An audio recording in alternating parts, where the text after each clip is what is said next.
This amazing structure belongs to an Australian bird that is both an architect and an avid collector. This is the bower of the Satin Bowerbird, and it really is an engineering marvel. But he's also obsessive compulsive, and he loves the colour blue. The most amazing thing about this bower is it's aligned north to south. And I'm just going to show you this compass. So this arrow here faces north.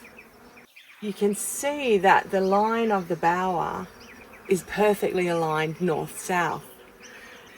Now I've bought the bowerbird a gift, so I found these cable ties, and I'm not sure whether or not these are bowerbird blue, but I'm just going to place them nearby and we'll see if he picks them up, takes them away, whether or not he incorporates them into his structure, whether he's interested, or he might just ignore them, who knows. But we'll just place them around here and see if he pays any attention.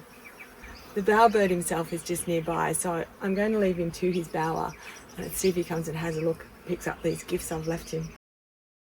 I'm just in a nice little quiet, secluded spot in a native garden, and the bowerbird has really been attracted to this quiet corner. So this is where the bowerbird does his courtship.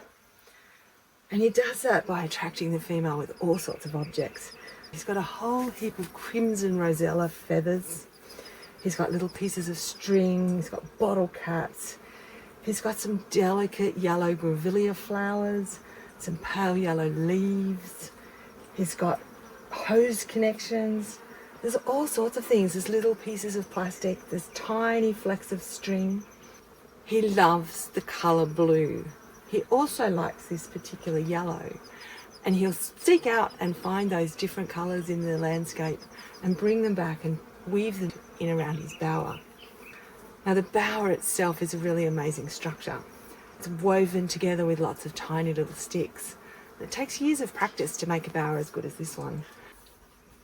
Earlier on, if you remember, I put some little gifts out for the Satin Bowerbird.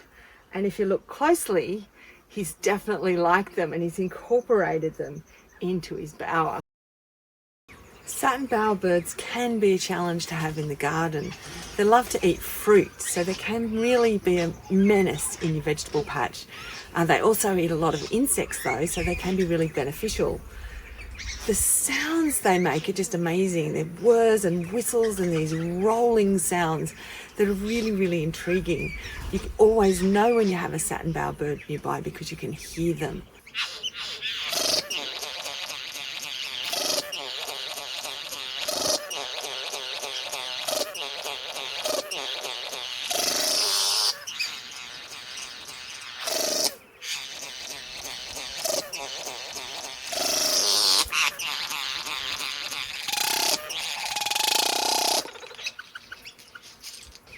You'll also find that because they're insect eaters, they will take care of a lot of pest insects.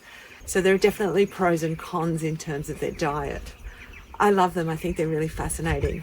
And to be able to look at some little structure like this up close, it really is an amazing thing to have in your backyard.